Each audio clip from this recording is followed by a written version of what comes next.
안녕하십니까. 끌리는 한국사 서익환 선생입니다. 2022년 지방직 공무원 시험 한국사 해설 들어가 보도록 하겠습니다. 자, 먼저 총평부터 한번 들어가 보도록 할게요.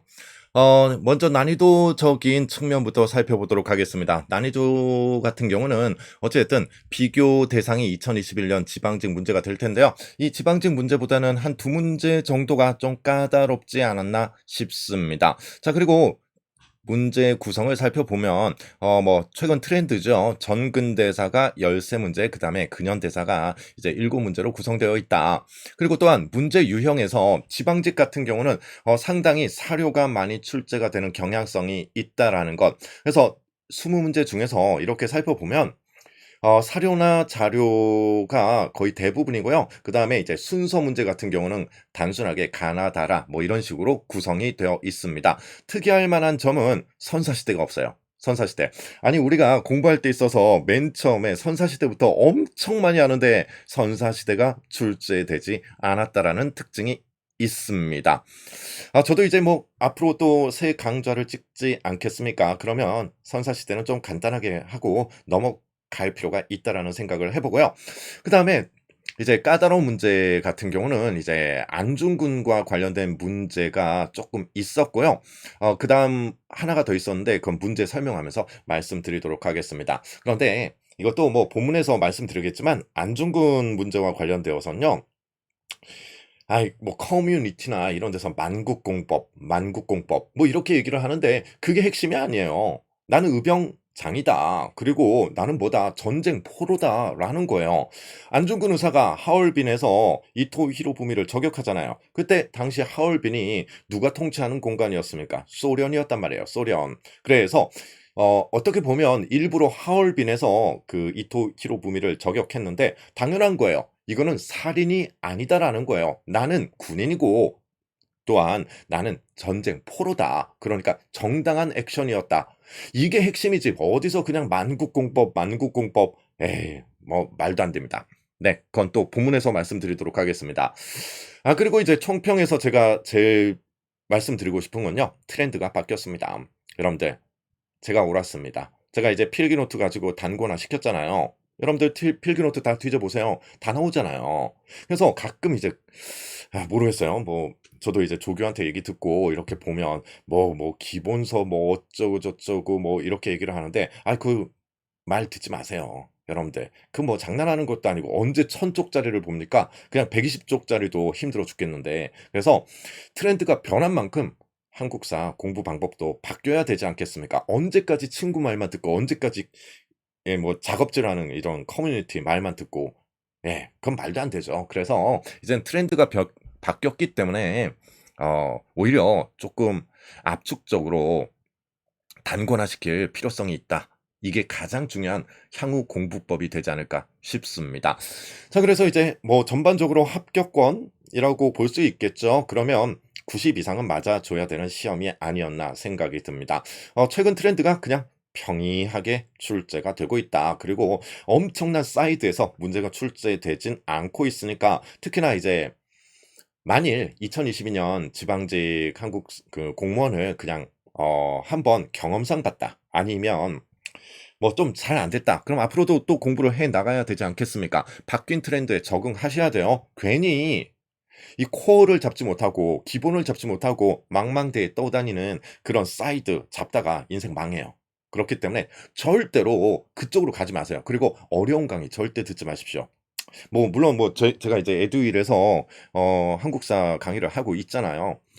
그냥 제 거 들으시면 될 것 같아요. 제가 뭐 수강생도 많고요. 뭐 그래요. 뭐 여기저기서 막 이제 1 위, 1 위, 누가 1 위, 1 위 워낙 많아. 무슨 수강 후기 1 위, 뭐 성장률 1 위 뭐 아유 됐고요. 그냥 제 거 들으시면 딱 좋을 것 같습니다. 바뀐 트렌드에는 제가 딱 맞아요. 물론 과거에 쪼끔 어려웠던 트렌드에는 제가 쪼끔 안 맞을 수도 있었거든요. 그런데 결국 문제가 저를 쫓아왔다. 라고 말씀드릴 수 있을 것 같습니다. 자, 총평 요렇게 하고요. 그러면 이제 1 번부터 해서 쭉 쪼끔 빠른 스피드로 한번 문제 살펴보도록 하겠습니다. 자, 한번 볼게요. 제 얼굴도 들어오고. 자, 먼저 우리 1 번입니다. 1번 보시면 밑줄 친 그에 대한 설명으로 옳은 것을 고르시오 해서 여기 그가 나와 있는데 볼까요? 키워드가 요렇게 구성되어 있어요. 이거 쭉 다 읽어보셨을 텐데 이날 소정방이 부총관 김인문 등과 함께 기벌포에 도착하여 여러분들 여기서 핵심이 뭐냐? 다른 게 아니에요. 기벌포죠. 매소성 기벌포 전투에서 나당 전쟁이 거의 종식이 되는 거 아니겠습니까? 그래서 결국 문무왕 때 676년에 삼국 통일이 완성이 되는 거고요. 자, 문제는 이제 그와 관련된 내용인데, 자, 밑에 보시면 기벌포에 도착하여 백제 군사와 마주쳤다. 소정방이 당나라 장수란 말이에요. 신라군이 늦게 왔다는 이유로 군문에서 신라 독군 김문영의 목을 베자고 하니 그가 군사들 앞에 나아가, 자, 이게 키워드죠. 황산 전투를 보지도 않고, 여러분들 여기서 황산벌 전투가 나왔잖아요. 누구랑 싸웠습니까? 백제 계백장군과 김유신이 싸웠죠. 그래서 그는 김유신이 된다. 이거 기억나시는 분들 있을 거예요. 그러니까 제 강의를 들으라고 하는 이유가 있죠. 제가 정말 차근차근 설명해 드리잖아요. 완전 초시생들도 알아먹을 수 있게. 제가 이런 얘기를 했어요. 이게 제가 스토리텔링에 아마 최강자일 겁니다. 뭐 판서, 스토리텔링 뭐 이런 것들 제가 제일 잘하는 것들인데 제가 그런 얘기를 했어요. 강의 중에 지난날의 전투를 보지도 못하고 그러면서 황산벌 전투에 대해서 이제 김유신의 소회를 제가 말로 이렇게 사료를 정확하게 찝어서 얘기를 했었단 말이에요. 그 문제가 나온 거예요. 그래서 이 밑줄 친 그는 김유신이 되겠고요. 그럼 김유신과 관련된 사항 보기 지문으로 넘어가면 몇 번 되겠습니까? 2번이 되겠네요. 김춘추의 신라 왕위 계승을 지원하였다. 뭐 이거잖아요. 그죠? 자, 뭐 살수대첩 나오고 있고 청해진 장보고 나오고 있고 대가야를 정벌한 진흥왕 나오고 있네요. 그래서 1번은 단순하게 2번 이렇게 체크하시면 되는 문제가 되겠고요. 그 다음에 두 번째 문제 보도록 하겠습니다. 아, PD님이 잠깐 왔다 갔다 거려가지고 아주 예. 이 두 번째 문제와 관련되어서는 다음 사건이 있었던 시기에 신라 국왕에 대한 설명으로 옳은 것을 고르시오 해서 나오고 있는데 키워드 한번 볼게요. 여러분들 이 문제 거의 뭐 한 5초 만에 풀지 않았나? 어떻게 풀어요? 신라 장군 이사부가 나오네요. 이사부 그 다음에 키워드가 있죠. 요렇게 우산국. 그런데 그 전에 이찬 이사부가 하슬라주 군주가 되어 최초의 군주란 말이에요. 최초의 군주 파견 우산국 정복 누굽니까? 그죠? 지증왕이죠. 지증왕. 그래서 지증왕 하면은 우리가 맨날 했던 거 국호를 신라로 확정하였다. 우산국 정벌하였다. 그 다음에 우경의 실시, 순장 금지 이런 내용들이 있다라는 것. 전부 기본에서 나오는 거죠. 그래서 요거는 정답 2번 될 텐데 독서 상품과는 신라 하대 원성왕이 되겠고요. 그 다음에 관료전을 지급하고 노급을 폐지했다. 이건 누굽니까? 이거는 신문왕이죠. 장문휴 나오고 있어요. 이거는 발해 무왕이 되겠습니다. 제가 이제 계정으로 필기노트를 개정하고 있어요. 개정하고 있는데 이 노트 저 노트 다 보고 있습니다. 그런데요, 제 노트가 제일 뭐 여러 노트에 필기노트에 장점이 있겠지만 장단점이 다 있겠죠. 그런데 제 필기노트의 최대 장점을 훼손하지 않는 방법으로 개정을 좀 하고 있거든요.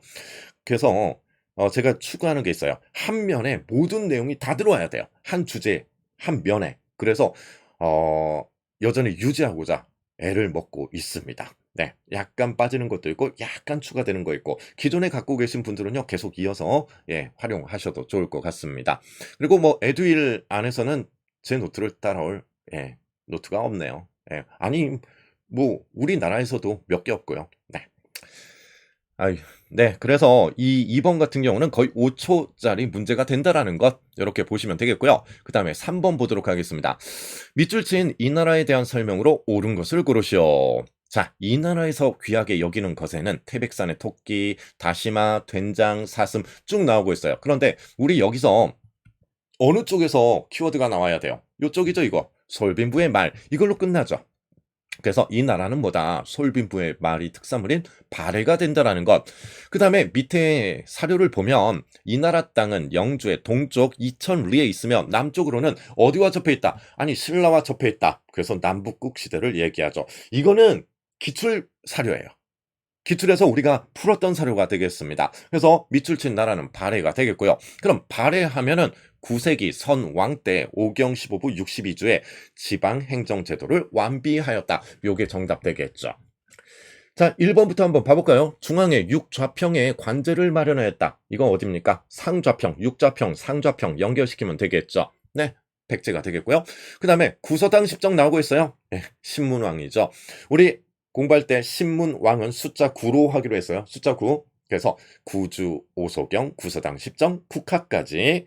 그 다음에 고구려의 제가, 회가 나오고 있다라는 것. 네, 이 문제도 뭐 5초 만에 풀 수 있는 문제가 되겠습니다. 여러분들, 이런 문제를 풀 때 있어서 딱딱 키워드를 뽑아서 바로 풀어버려야지 괜히 뭐라고 해야지 이걸 다시 점검한다 그러면서 결국은 다른 과목 못 풀어요. 아시겠죠? 이런 문제는 거의 5초만 딱 풀고 넘어가 버려야 되는 거예요. 자, 4번 볼까요? 밑줄 치는 왕입니다. 왕의 업적. 자, 보시면 이 문제도 거의 뭐 네, 여러분들 제 기본 개념 강의 들었던 분들 많으시죠? 제가 이런 얘기했죠. 이 사람이 나오면 누구라고요? 정초. 아마 제가 귀에 그냥 박히도록 얘기를 했을 거예요. 정초가 나오면 뭐와 관련된 농사, 직설이다. 농사, 직설은 누구의 업적이다. 세종대왕의 업적이다. 라고 말씀을 드렸었습니다. 자, 그러면 뭐 4번은 세종대왕과 관련된 사항 이렇게 보시면 되는데 그러면 세종대왕 아유 엄청 쉬웠어요. 뭘 제정했다? 공법을 제정하였다라는 것. 이렇게 보면 되겠네요. 한양으로 도읍을 옮긴 건 누굽니까? 태조 왕건이죠. 경국대전은 세조에서 성종 때 완성이 되는 거고요. 그 다음에 조광조를 등용했다. 이거는 중종의 업적이 되겠습니다. 그래서 뭐 4번에 1번 뭐 제가 누누이 말씀드렸던 거 뭐 쉽게 나왔고요. 그 다음에 5번 보도록 할게요.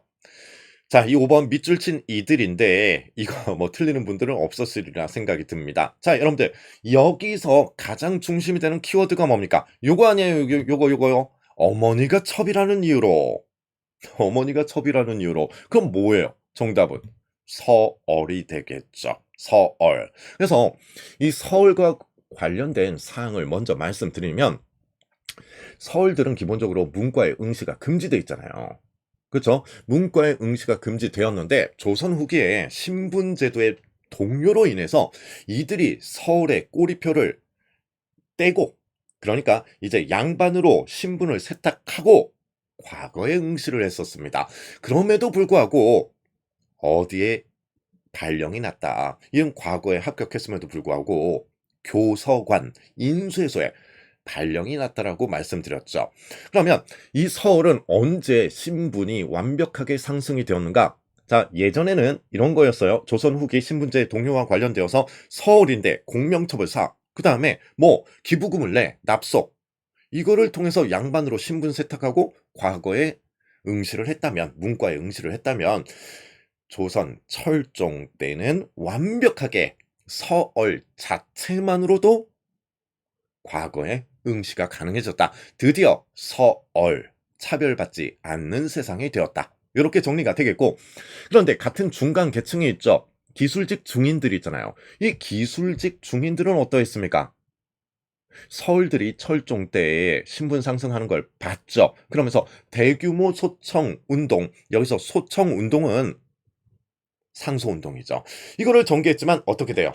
결과적으로 실패를 하잖아요. 그래서 이 결과적으로 실패하게 되면서 그들은 그냥 양반처럼 놀고 먹었다. 뭘 조직해서? 시사를 조직해서. 네, 5번에 3번 이렇게 가면 되겠죠. 향리는 조선시대 향리는 지방관을 보좌하는 아전이었죠. 자, 이렇게 보고 그 다음에 6번 볼게요. 6번은 이거는 뭐 한 중학교 시험 좀 뭐 그때 나오면 되지 않을까 싶습니다. 여러분들 이거 몇 초? 5초 어떻게 풉니까? 어떻게 풀어요? 요거죠. 왕이 쌍기의 권위를 받아 또 하나의 키워드가 있죠. 뭐 과거를 실시했다. 고려 광종이 되겠습니다. 고려 광종은 늘 나오는 거 요거죠. 노비 안건법을 제정하였다. 뭐 이렇게 가면 되겠네요. 자, 그러면 우리 2번 한번 봐볼게요. 전민 변정 도감을 설치하였다. 여러분들 전민 변정 도감은 원간섭기 그러니까 고려 후기죠. 고려 후기에 이제 권력자들에 의해서 토지를 빼앗기고 또한 양인이었지만 천민으로 그러니까 노비로 바뀌는 민중들이 많았단 말이에요. 이거를 바꿔주는 개혁기구가 전민변종도감이 된다. 그리고 이런 전민변종도감은 고려 후기에 만들어졌다 없어졌다 만들어졌다 없어졌다를 반복하게 된다라는 것. 그러면 언제 처음 만들어집니까? 전민변종도감은 원종 때, 이게 원종 때, 원종 다음에 충렬왕이에요. 그래서 원종 때 만들어졌다가 또 없어지고, 충렬왕 때 만들어졌다가 없어지고, 그 다음에 공민왕 때, 이때 뭐 하는 거예요? 공민왕 때. 그쵸? 신돈을 등용해서 과감한 개혁 작업을 벌였다. 이렇게 정리가 되겠습니다. 자, 그 다음에 전시과 제도는, 예, 이렇게 나와버렸네요. 우리 진짜 많이 연습했는데, 우리가 시정전시과, 개정전시과, 경정전시과 얘기를 하면서 개정전시과 안에 뭘 박아두고 대답해봐요. 군인전 박아두고 나머지는 전부 경정전시과로 보내자. 엄청 열심히 노력했는데 나오지 않았네요. 네. 자, 그 다음에 12목을 설치했다. 고려 성종시기의 내용이 나왔습니다. 딱 이것도 5초짜리 문제. 그 다음에 7번입니다.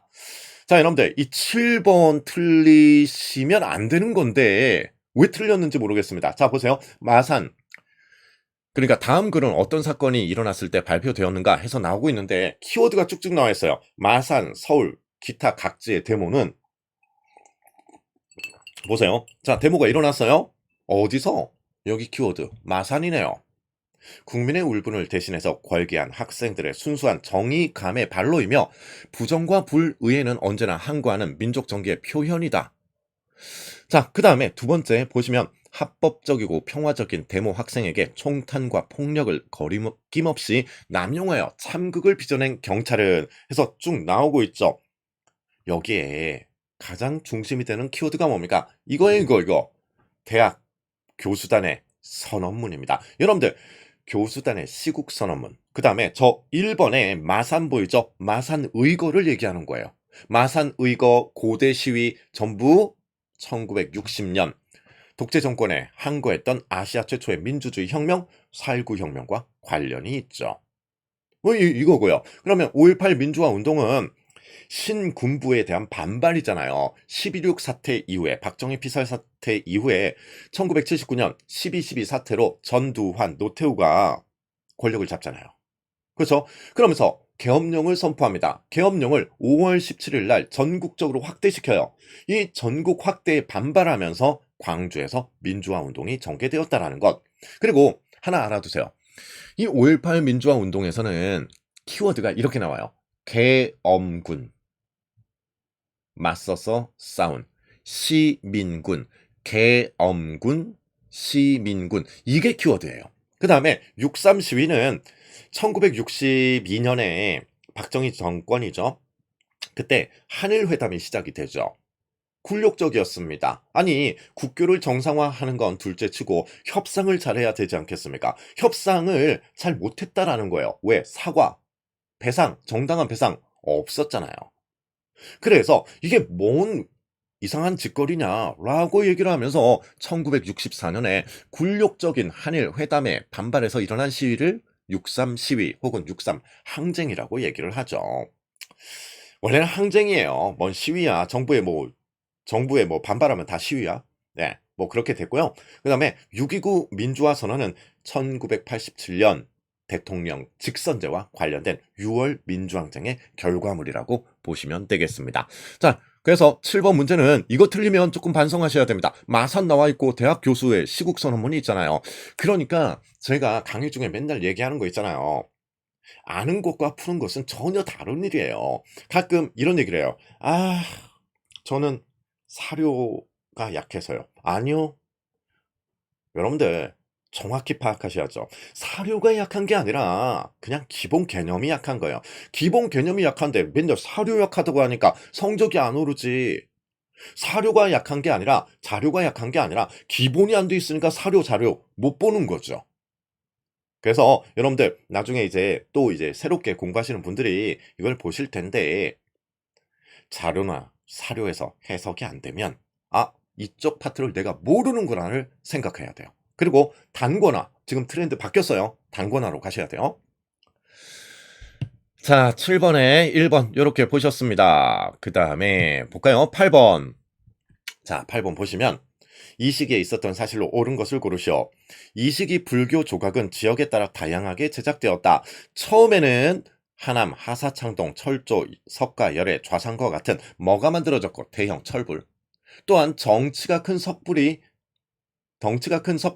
유행했는데 대표적인 게 뭐가 있다? 관촉사, 석조, 미륵보살. 여러분들 논산, 관촉사, 석조, 미륵보살 무슨 미륵? 은진 미륵이라고도 불리었죠. 그래서 이런 큰 불상들은 지역색이 있었다. 언제입니까? 고려 초기와 관련된 내용이죠. 그래서 제가 강의할 때도 고려 초기 대형 섣불, 대형 철불 많이 만들어진 뭐 이거였잖아요. 그러면 고려 초기 뭐 있었어요? 당연히 지방 세력으로 호족이 있었죠. 호족이란 존재 자체가 신라 말부터 고려 초까지 있잖아요. 그래서 태조 왕건이 호족에 대한 정책을 쓰기도 하죠. 강경책과 회유책. 강경책은 뭐였습니까? 사심관제도, 기인제도 이런 것들. 그 다음에 회유책은요. 결혼 정책, 그 다음에 토성, 사성 이런 정책을 쓰게 되는 게 고려 초기의 액션이죠. 자, 뭐 그래서 8번에 2번이고요. 그 다음에 뭐 1번 성골 출신의 이건 신라. 그러니까 이건 신라죠. 신라 상대. 그 다음에 풍양조씨 나왔어요. 네. 세도 정치. 그 다음에 성리학에 투철한 사림 세력이 전국을 주도하였다. 사림들이 16세기 이후부터 선조 시기부터 전국을 주도하죠.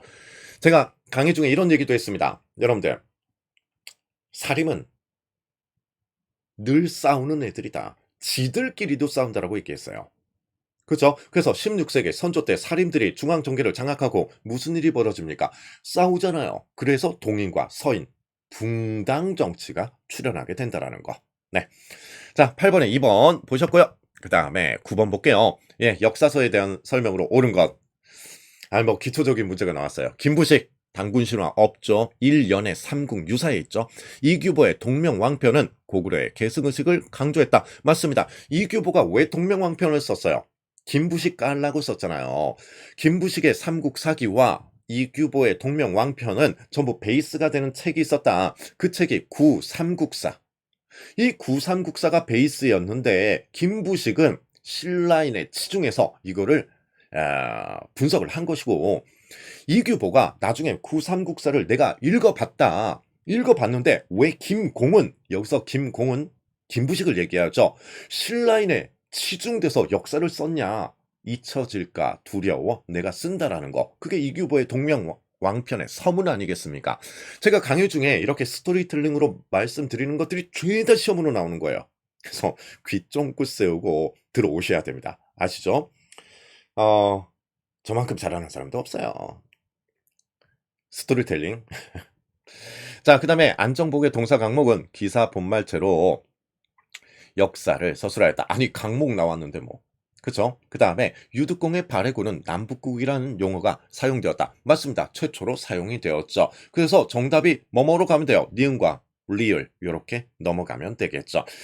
역사서와 관련된 문제는 상당히 쉽네요. 쉬운데 제가 이제 어쨌든 유튜브 콘텐츠로 이 역사서를 조금 정리해서 컨텐츠도 또 올리도록 하겠습니다. 이제부터 뭐 활성화 시키려고 하니까 라이브 강의도 좀 해보려고 합니다. 라이브 특강 같은 경우 제가 생각하는 건 이제 뭐 개강도 하고 그러면요 매 한 주 끝날 때마다 문제를 이런 식으로 한번 풀어보면 좋지 않을까 생각도 들어요. 그래서 지금도 뭐 여러 가지 시스템을 많이 갖췄어요. 뭐 이거 사고 저거 사고 막 샀어요. 뒤에도 뭐 해놓고 마이크도 사고. 예. 마이크 잘 나올지 모르겠네. 자, 이렇게 봤고요. 그 다음에 10번 보도록 하겠습니다. 밑줄 친 나가. 국왕으로 제위하던 기간에 있었던 일은 무엇인가? 자, 이 PPT를 이제 우리 PD님이 만들었는데, PD님이 이렇게, 뭡니까? 제가 키워드를 이렇게 블록 치고 있잖아요. 키워드 블록을 치고 있는데, PD님이 블록을 쳤어. 이거는 왜 워낙에 많이 나왔던 문제다 보니까. 그래서 어디 쳤냐? 거기 보면 첫째는 탕평책인데 탕평책에 블록을 쳐놓고 그 다음에 균역법에 밑에 균역법 보이죠? 1년에 2필 걷던 걸 한 필만 걷겠다. 여기에 친 거예요. 이렇게. 그래서 제가 짜증나서 어떻게 쳤냐? 이렇게 쳤어요. 탕평책 빼고 균역법 영조 청계천 준설 요렇게 쳤습니다. 여러분들 청계천 준설이 더 중요하겠죠. 그리고 제가 이렇게 얘기를 했어요. 청계천 준설은 OX 한번 가시죠. 영조 때 청계천을 준설하는데 공조에서 업무를 담당하였다. OX. X 공조 나오면 안 된다라고 얘기했어요. 뭐가 나와줘야 된다. 준천사. 별도 기구가 있었다. 준천사에서 청계천을 준설하였다. 요것도 언젠가는 충분히 나올 수 있는 개념이 되지 않을까 싶습니다. 자, 그럼 10번에 지금 당평책, 균역법, 청계천 다 나왔어요. 그럼 누구? 영조가 된다. 영조 때 한국학 백과사전이 만들어지죠. 홍봉한, 동국, 문헌비고. 제가 맨날 강조했던 것들 뭐 그냥 계속 나왔습니다. 자, 장용령 누굽니까? 1번에 정조, 나선정벌은 러시아 정벌 같죠? 청나라와 러시아의 국경 분쟁 때문에 효종 때. 그 다음에 홍경래의난, 이거는 순조 시기가 되겠죠. 그래서 이제 10번 같은 경우는 이렇게 4번 가시면 되겠습니다. 아유, 쉽죠? 빨리빨리 가지 뭐. 자, 그 다음에 가시기에 있었던 사실로 옳은 것을 고르시오. 을미사변이 언제입니까? 1895년이죠. 러일전쟁이 1904년 쪽으로 넘어가게 되는데 1904년. 그러면 1895년, 1904년. 자, 1번입니다.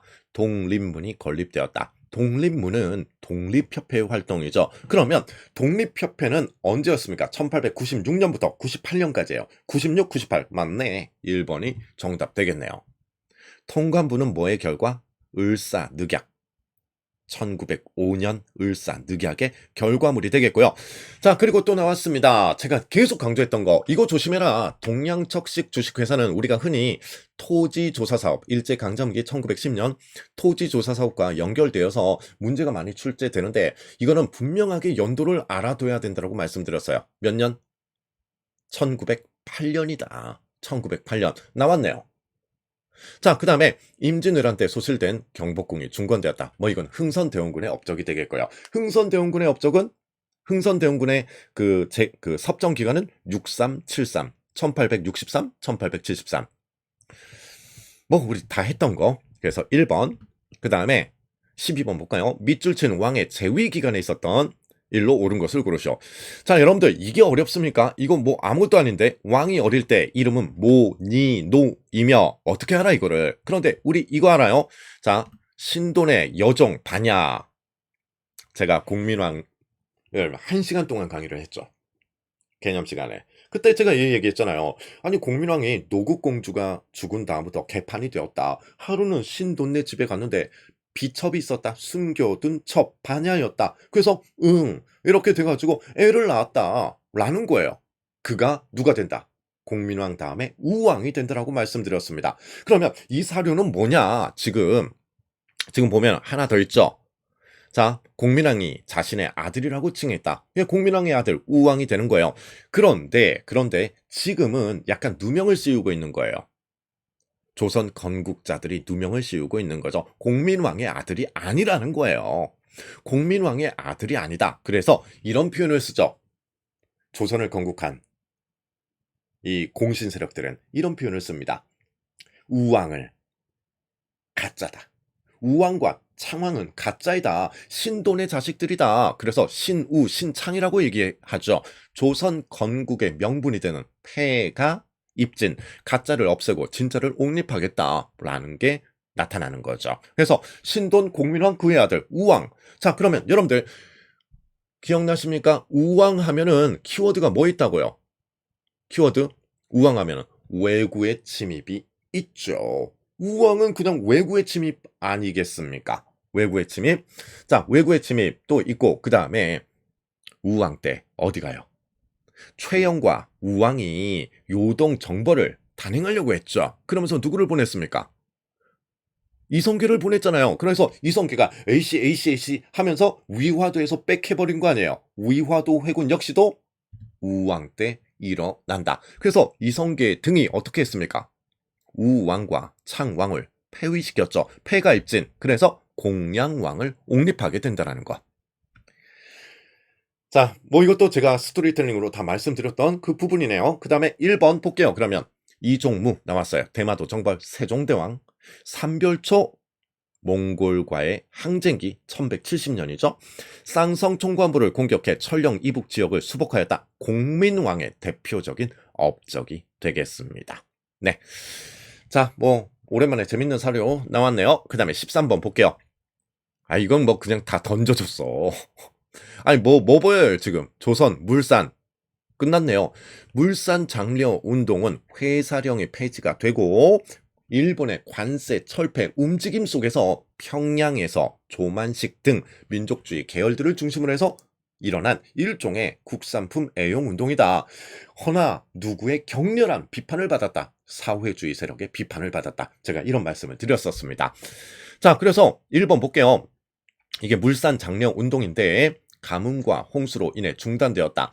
이거는 제가 보기에는 밀립대학 설립운동과 관련된 내용이라고 볼 수가 있을 것 같습니다. 밀립대학 설립운동은 이상제 등이 우리도 대학을 갖고 싶다라는 운동이었죠. 그러면서 모금운동을 벌입니다. 구호 기억나십니까? 1천만이 1원씩.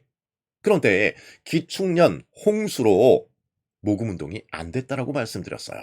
네, 아마 1번은 밀립대학 설립운동과 관련된 사항이 될 거고요.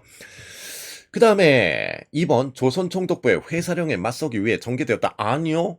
회사령이 폐지가 돼서 조선인 자본가가 만든 기업들과 그 다음에 일본 기업들이 많아졌다. 조선인 자본가가 만든 기업들이 위축이 되었다. 살려야 되지 않겠냐? 그게 물산장려운동. 회사령 폐지 이후에 물산장려운동. 그래서 이런 것들이 전부 합법적인 운동이 되는 것. 네, 그 다음에 일부 사회주의자들이 비판했다. 왜? 국산품 애용 운동이라는 명분으로 자본가들만, 조선인 자본가들만 돈을 벌었잖아요. 왜? 이왕이면 우리 제품을 사야지 하면서 조선인 자본가가 만든 제품을 이제 우리 민중들이 사줬고, 그런데 대량 생산은 갖추지 못했고, 그러다 보니까 물건값은 올라가고, 누구만 돈을 벌었다? 자본가만 돈을 벌었다. 그래서 누가 많이 벌어요? 김성수, 동아일보 김성수 많이 벌어서 나중에 1940년대가 되면 일본한테 전투기도 사주잖아요. 그래서 이런 것들이 물산 장려 운동들이 전부 좌익 세력들에 의해서 비판을 받게 된다라는 거죠. 이렇게. 자, 그 다음에 조선에 사는 일본인이 일본 자본에 대항하기 위해 일으켰다. 네, 말도 안 되는 소리고요. 자, 13번에 3번. 14번 볼까요? 유신 헌법과 관련된 사항입니다. 유신 헌법, 대통령 선출 방식이 포함된 헌법의 내용입니다. 자, 여기서 핵심 키워드 있네요. 대통령은 어디서 통일 주최 국민회의에서 토론 없이 투표로 선출한대요. 아니, 국민들이 직접 뽑는 것도 아니고 토론도 안 해. 그냥 단독 출마를 합니다. 그러면 어떻게 당선이 된다? 재적 의원의 과반수 찬성 얻은 자를 대통령 당선자로 한다. 그래서 유신 헌법에 따라서 박정희 대통령이 출마를 해서 통일주체 국민회의에 출마를 해서 99.2%인가 득표를 하잖아요. 반대표 없었어요. 무효표만 있을 뿐. 네, 1972년 10월 유신과 관련된 내용입니다. 그러면 이 유신헌법이란 무엇인가? 강력한 대통령 중심제입니다. 말이 좋아서 강력한 대통령 중심제지, 그냥 모든 권한이 대통령한테 있는 거예요. 그래서 국회도 해산할 수 있고요. 그 다음에 유신 시대 때 유신이니까 대통령은 몇 년? 6년이죠. 6년. 대통령의 임기는 6년이었습니다. 그 다음에 박정희 대통령이 중임 제한을 걸어뒀을까요? 없앴을까요? 아니, 계속 하고 싶잖아요. 그래서 중임 제한이 없어요. 계속 나올 수 있다는 거죠. 그러면 여기서 대통령의 임기는 7년으로 하며 중임할 수 없다. 2번, 보기 2번. 이건 누구예요? 맞아요. 전두환이에요. 전두환. 일반 헌법으로 바꾸면서 이거를 규정해 놨죠. 그리고 이거를 또 바꾼 게 9차 개헌, 6월 민주항쟁의 결과물이 되겠죠. 그래서 6월 민주항쟁의 결과로 이 2번이 바뀌는 거예요. 대통령의 임기는 5년으로 하며 단임제이다. 그리고 직선제이다. 이렇게 바뀌게 되는 거죠. 자, 그 다음에 대법원장. 예, 대법원장 대통령이 임명하고요. 그 다음에 긴급조치도 할 수 있다. 대통령의 말 한마디가 그냥 법보다 더 위라는 얘기죠. 그래서 1972년 10월 유신과 관련된 사항이 되겠습니다. 자, 유신이니까 대통령 몇 년? 6년. 15번 볼게요. 자, 여러분들 이것도 우리 고대사에서 많이 했던 내용입니다. 자, 다음 사건을 시기 순으로 나열하시오 해서 나와 있는데 맨 처음 뭐 있어요? 고구려의 평양 천도 라가 있죠. 라가 누굽니까? 장수왕. 그 다음에 다 보이죠? 백제의 웅진천도. 당연한 거 아니에요. 장수왕이 평양으로 천도를 해서 한성을 먹어버렸죠. 백제 한성. 그 과정에서 백제 왕 계로 왕이 전사를 하게 됩니다. 그 뒤를 이어서 계로 왕의 아들 문주 왕이 어디로? 도읍지를 옮겼고 웅진으로 백제가 천도를 하게 되죠. 자, 그리고 그 이후에 백제 성왕, 그 다음에 신라의 진흥왕이 연합해서 고구려를 쳤죠. 한강 유역을 차지합니다. 그래서 백제는 한강의 하류, 그 다음에 신라는 한강의 상류. 누가 배신? 누가 배신? 신라가 배신. 그래서 신라가 백제를 배신해서 한강 유역을 확보하고 열받은 성왕이 백제 성왕이 신라를 미친 듯이 공격했다가 결국 전사하는 사건이 있었죠. 그게 무슨 전투? 관산성 전투가 된다. 그래서 라다 가나 이렇게 가시면 되겠습니다. 뭐 됐죠? 요거. 자, 그 다음에 16번 볼까요? 16번. 자, 이 16번이 조금 어려웠나? 16번도 이거 제가 강조를 얘기하면서 제가 이런 얘기를 했죠. 우리 역사에서는 그러니까 제가 이 강조를 설명하면서 이런 얘기를 했어요. 강조는 뭐다? 솔저다라고 얘기했어요. 솔저. 제가 고려시대 때 솔저 두 명을 얘기했어요. 하나는 강조 대장군이고 또 하나는 척준경이 있었다라고 얘기를 했었죠. 강조는 어떤 인물이었습니까? 목종이 위기 때 강조를 불러들였잖아요. 그런데 이 강조가 오히려 목종을 폐위시키고 현종을 옹립시켜버리게 됩니다. 이게 강조의 정변. 이 강조의 정변으로 거란의 2차 침입. 겁나 싸웠다. 그리고 사료와 같이 뭐 했다? 거란의 왕이 회유를 했다. 왜? 강조는 이름난 장수였습니다. 고려의 그냥 솔저예요. 약간 국가를 생각하는 마음이 있었어요. 그래서 거란의 포로로 잡힌 후에도 뭐 하지 않았다. 항복하지 않았다. 회유당하지 않았다. 그래서 사형당했고 물론 강조의 부하들은 회유당한 애들도 많았다라고 얘기했어요. 그래서 고려시대 때 진정한 솔저는 뭐 진정자는 좀 붙이기가 좀 힘들겠지만 그냥 진짜 솔저, 군인, 강조와 척준경 기억해 주시면 좋겠습니다. 이것도 제 기본 개념 강좌에서 말씀드렸던 거죠. 그러니까 제 기본 개념 강좌가요 아주 훌륭하게 짜져 있어요. 여러분들 뭐 가끔 이제 강의를 하다 보면 아니 뭐 모르겠어요. 하면 이제 제가 에듀윌을 온 지가 이제 한 2년 이 정도 됐는데 맨 처음에는 이제 그 대구에 있었죠. 그때 이유가 있었어요. 이유가 아 그거였죠. 이제 오픈되는 장소가 거기뿐 없어서 이제 마침 제가 계약이 해커스에서 계약이 12월 달 끝나서 이제 바로바로 넘어갔단 말이에요. 그런데 문제가 생긴 거야. 요 에듀윌을 운영하는 이 운영진이 있을 거 아니에요. 이 여기서 사라져 버린 거예요, 제가. 이 약간의 이제 지방으로 이제 그 하루 나갔거든요. 예, 그러면서 제가 다시 올라왔잖아요. 예, 엄청난 노력으로 올라왔어요, 다시. 그런데 이거를 이제 수강생이 거의 뭐 1위 그쪽으로 가고 있는데 또 이제 다른 인물을 물색하네. 그래서 이번에는요 그냥 확실하게 1등을 쟁취해야 되지 않을까 생각이 듭니다. 그래서 라이브도 많이 할 거고 여러분들 그냥 그런 뭐 어떤 상담의 시간도 좀 가지려고 합니다. 앞으로 자주 찾아주세요. 이제 세팅을 해놨으니까 계속 열면 되겠지 뭐. 네. 그래서 올해는 제가 그냥 넘사벽 1등을 해야 되지 않을까 싶습니다. 제가 와서 바꾼 게 많아요. 다 필기노트 있죠? 물론 제가 제일 좋은 필기노트를 갖추고 있지만 엄청 노력했다고 말씀드렸어요. 예. 하나하나 제가 다 구성을 하고 예. 디자인도 넣었다고 말씀드렸죠. 뭐 필기노트 뭐 저부터 시작했어요. 처음 왔을 때는 아무도 무슨 예. 그리고 이제 선사시대부터 현대사까지 쭉 나가는 그 라인들 정치사만 쫙 하고 그 다음에 경제사회 문화 따로 하고 이런 과정이었어요. 저부터 시작했어요. 저부터. 예. 그래서 제가 상당히 많이 바꿔놨다. 예. 곧 아주 확실한 1위가 되겠다. 예. 붙어있다. 라고까지는 말씀드릴 수 있을 것 같습니다. 그래서 뭐 무슨 1위에 현혹되지 말자. 예. 짜증나니까.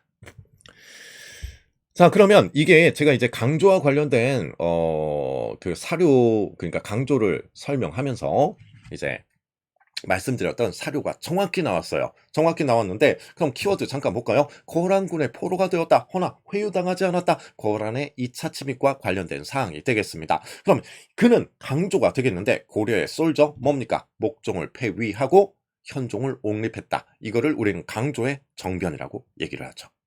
됐죠? 자, 묘청의 난을 진압했다. 이거는 우리가 이렇게 봤죠. 고려 인종하면 이묘 김으로 봤어요. 이묘 김 이자겸의 난 묘청의 난 김부식 이렇게 별무반 윤관 윤관의 별무반이고 여진을 정벌했고 동북구성을 축조하는 건 예종식이다.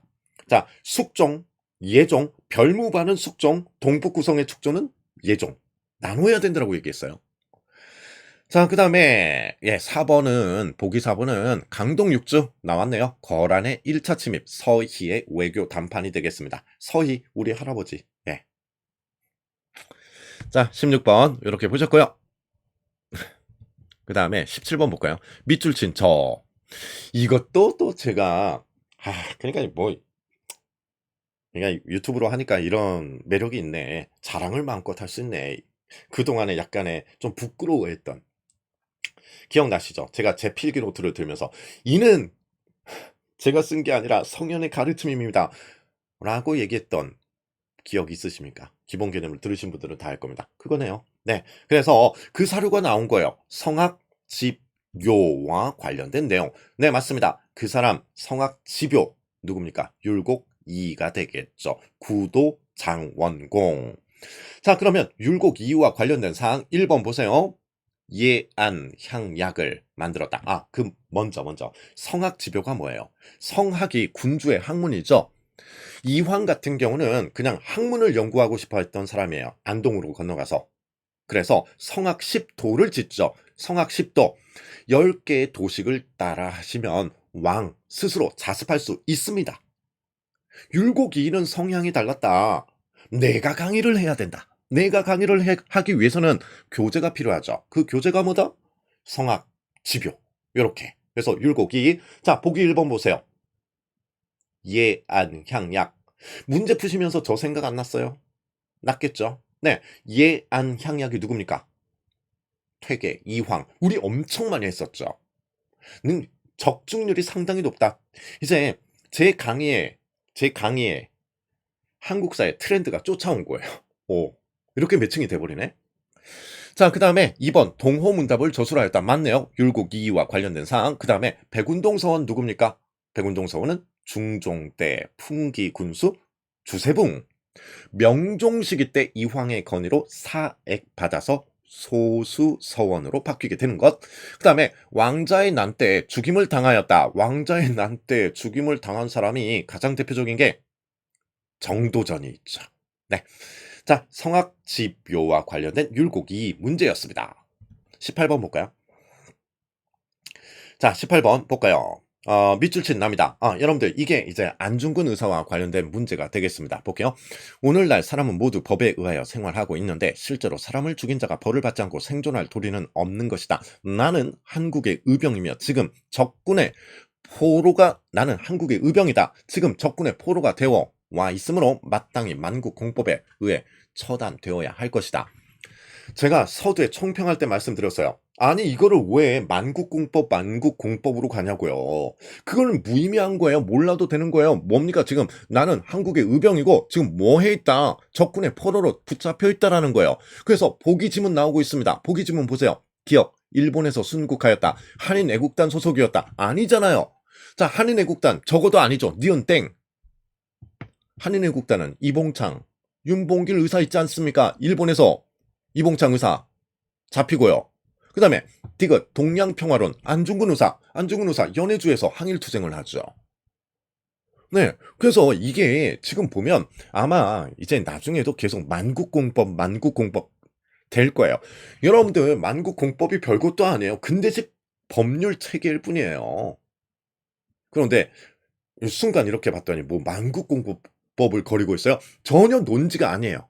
아시겠죠? 안중근 의사는 나는 의병의 대장으로서 참모 중장으로서 적군을 죽였다라는 거예요.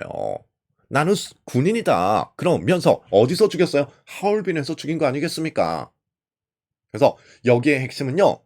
만국공법이 있지 않다. 여러분들 이런 데서 조심해야 돼요. 그리고 이제 주변에서 계속 만국공법 거릴 거예요. 아니 듣지 마세요. 그런 것들. 다시 나오지도 않아. 여러 가지 정보들이 있어요. 여러 가지 정보들이 있는데 가장 이제 바보 같은 일들이 뭐냐면 이제 새학기가 되면 강의를 뭘로 들어야 될까요? 왜 그걸 남한테 묻는데? 참나. 그럼 홈페이지에 대문짝만하게 나온 사람 거 들으면 돼요? 아니 알아서 들으면 될 거 아니에요. 알아서. 그걸 왜 남한테 물어? 그러면서 맨날 그러니까 이제 그런 거 있어요. 홈페이지에 막 이렇게 하는 그것도 되게 회사의 전략이에요. 전략적인 요소가 포함되어 있는 거고 그런 부분에 대해서 뭐 전부 말씀드리긴 힘들지만 저도 뭐 몸담고 있는 입장에서 어쨌든 이게 제일 잘하는 것과 회사 전략은 차이가 있어요. 언제나. 그래서 그냥 제 거 들으시고요. 제가 이런 것들 전부 소거시켜 드려요. 아유, 빨리빨리 그냥 올라가야지 이거. 근데 지금 저는 알아요. 붙어 있어요. 네.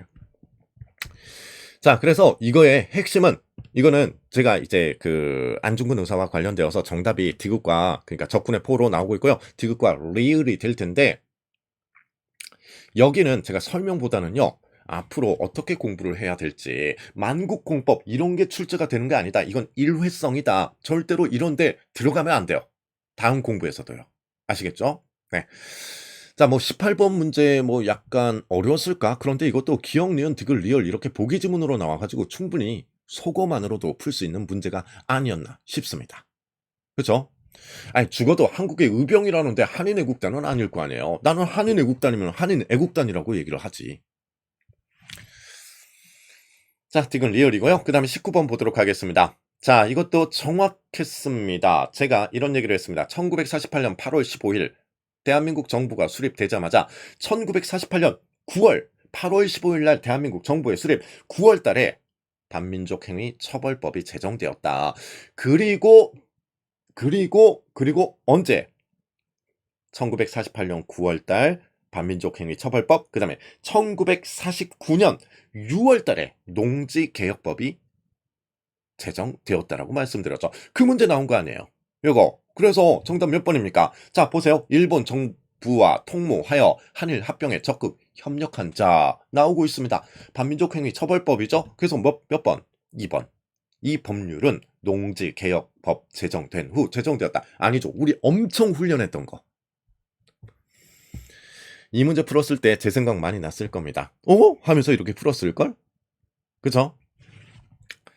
자, 그래서 이건 반민족 행위 처벌법 1948년 몇 월? 9월.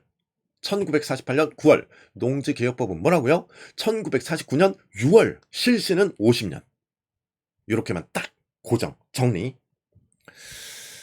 자, 뭐 나머지는 반민족 행위 처벌법과 관련된 사항 맞고요. 그다음에 20번. 그 아까 19번 문제 같은 경우는 우리가 동형 모의고사에서도 많이 했다. 네. 제 문제가 제일 좋았다. 20번이네요. 이것도 정말 많이 나왔던 사료죠. 이거는 그냥 빈출 사료예요. 빈출 사료. 다음 글은 가의 부탁을 받고 나가 지은 것이다. 해서 나오고 있습니다. 자, 우리는 외교 필요 없다라는 거예요. 대한민국 임시정부가 어떻게 됐습니까? 무력화됐잖아요. 외교 필요 없어. 준비를 뭐라 불러요? 실력 양성운동. 왜? 시간 오래 걸려. 그래서 뭐 하자? 이걸로 하자라는 거죠. 외교 준비 필요 없다. 오직 민중에 의한 폭력적인 혁명, 투쟁만으로 해방을 쟁취해야 된다라는 거. 이게 뭡니까? 1923년 의열단의 부탁을 받고 신채호 선생이 쓴 의열단 강령 조선 혁명 선언이 되겠죠. 조선 혁명 선언. 그러니까 의열단을 세운 사람이 누구예요? 김원봉이죠. 그래서 김원봉, 신채호 이렇게 가면 되겠네요. 자, 1번이에요. 가는 김원봉은 조선 의용대를 결성했고 신채호는 국호는 박은식 선생. 2번 가는 신흥무관학교 김원봉 관련 없죠? 그러니까 이 김원봉 같은 경우는 조선혁명 간부 학교를 세우죠. 1932년에. 그다음에 나는 형평사. 형평사와 형평사는 뭡니까? 진주에서 일어난 백정 지위 향상 운동이 되겠죠. 자, 그다음에 3번 보세요. 가는 조선 건국 동맹을 조직하였고 나는 식민사학의 한국사 정체론을 반박했다. 가 조선 건국 동맹 누구? 1944년 국내에서 만들어진 건국 준비 활동이죠. 여운형. 나는요. 사회 경제 사학의 백남운. 여운형 백남은 이렇게 갈 거고, 그 다음에 4번 보세요. 자, 가는 황포 군관학교에서 훈련을 받았고 언제 의열단의 김원봉 등이 황포 군관학교에서 입소를 했죠. 몇 년? 1926년. 그 다음에 신채호 나는 민족주의 역사 서술의 기본 틀을 제시했다. 1908년 대한매일신보에 연재한 독사신론에서. 그래서 정답은 몇 번이다? 4번이 되겠습니다. 자, 20번까지 이렇게 살펴봤습니다. 여러분들 일단은요, 뭐 고생 많으셨습니다. 고생이 상당히 많았고, 앞으로 어떻게 공부를 해 나갈 것인가, 이게 더 중요한 일이 되지 않겠습니까? 앞서도 이제 총평에서도 제가 말씀드렸지만 이젠 트렌드가 바뀌었어요. 그냥 제 강의 들으시면 될 거고요. 그 다음에 너무 두꺼운 서적보다는 오히려 이렇게 단권화시켜서 여러 번 보고 기출문제 풀면, 그런 방식으로 공부를 한다면 충분히 뭐 100점 맞을 수 있지 않을까 싶습니다. 지금도 아까 이제 Q&A, 오늘이 이제 당일이니까 이 지방직 시험 치른 당일이에요.